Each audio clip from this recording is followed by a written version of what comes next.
commandes d'un P-47, Jack Kennedy fond sur un Focke-Wulf.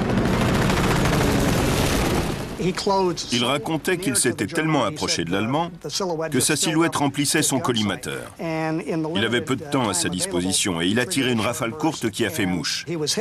Mais à ce moment-là, lui-même a été touché par derrière.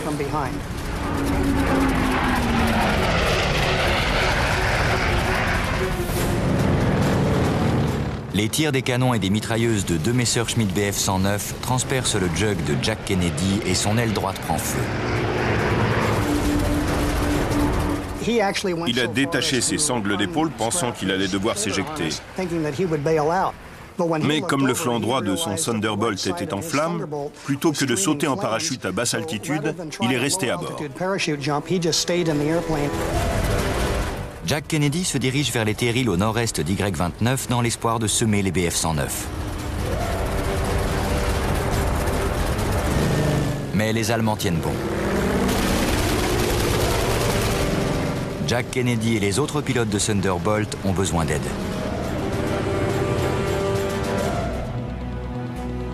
Les P-47 ont engagé la formation allemande à 6,5 km au nord d'Y-29. La cavalerie, 12 P-51 Mustang du 352e groupe de chasse, attend sur la piste de la base aérienne.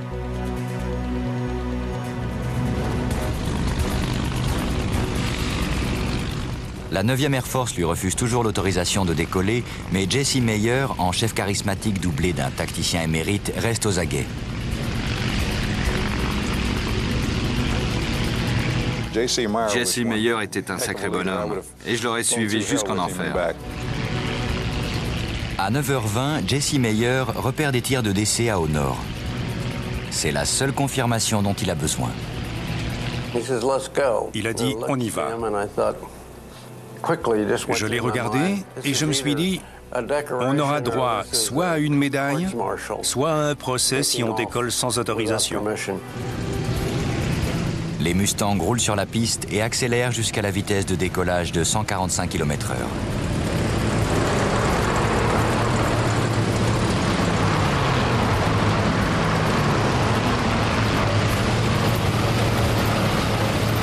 Jesse Meyer s'envole. Immédiatement, il repère un FW-190. Un des grands moments de la guerre, c'est lorsque Jesse Meyer relève son train d'atterrissage et qu'il se retrouve nez à nez avec un Focke-Wulf 190. Il oublie aussitôt ses roues pour viser l'avion allemand et il appuie sur le bouton.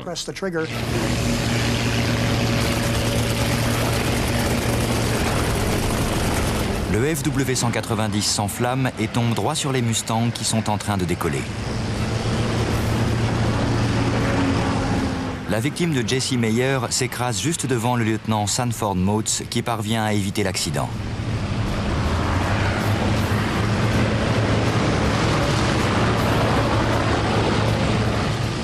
Très rapidement, les autres salauds de Bodny au nez bleu, comme on les surnomme, décollent à leur tour. Comme disait le général Kepner, le 352e était un groupe qui n'avait aucun rival.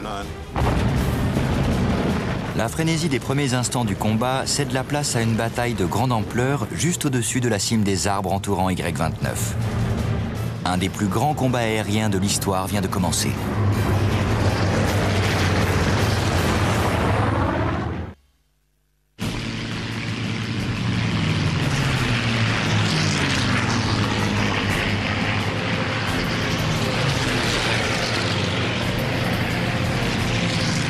Il est 9h20 lorsque les pilotes du 352e groupe de chasse, les salauds de Bodny, s'envolent au-dessus d'Y-29.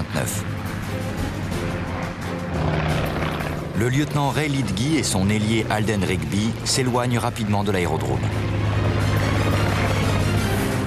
Soudain, Alden Rigby repère un FW-190 qui se place dans la queue de son chef de patrouille.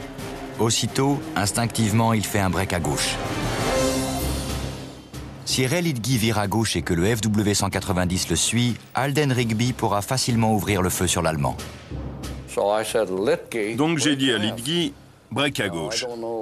Je ne sais pas quel ton j'ai utilisé, mais il s'est exécuté. Et le Focke-Wulf 190 était juste dans sa queue. Le piège fonctionne à merveille.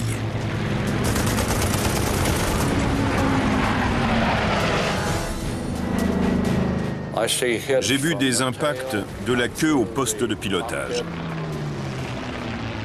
L'avion s'est retourné et il s'est écrasé.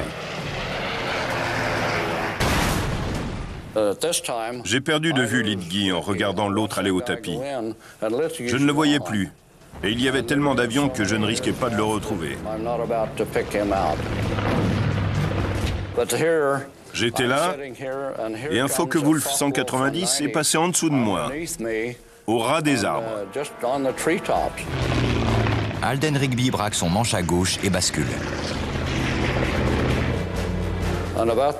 Mais au moment où je l'ai en ligne de mire, je ne vois plus mon collimateur. Il a disparu. L'ampoule a grillé sur un avion flambant neuf.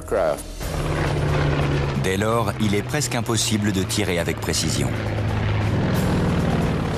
Je donne des coups de pied dans la commande de gouverne de direction et je mitraille.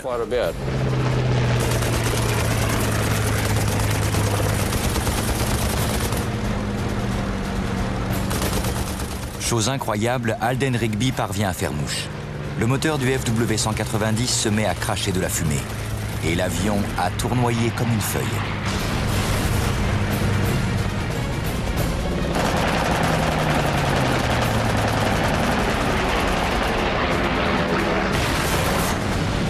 L'Américain survole l'épave avant de repartir vers Asse.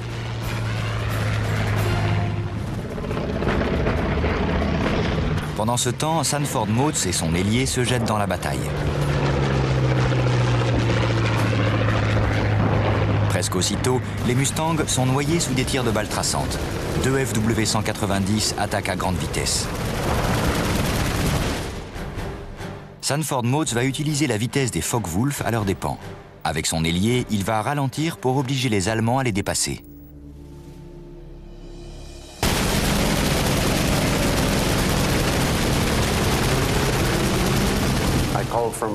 J'ai dit à mon ailier de virer à gauche.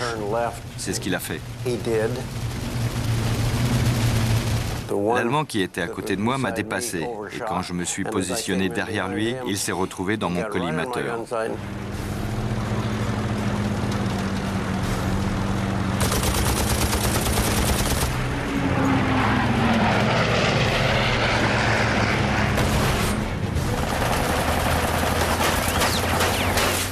Mais au moment où son adversaire s'abat au sol, Sanford Motes se retrouve avec un Focke-Wulf 190 juste derrière lui.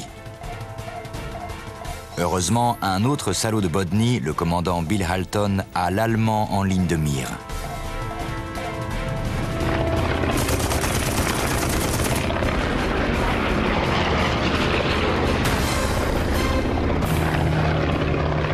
Sanford Motes essaie de reprendre de l'altitude pour rejoindre le gros du combat au milieu des terrils.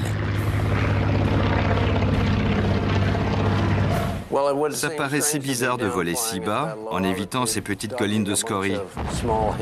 Mais d'un autre côté, il y avait tellement d'avions au-dessus de nous qu'on était un peu obligé de descendre.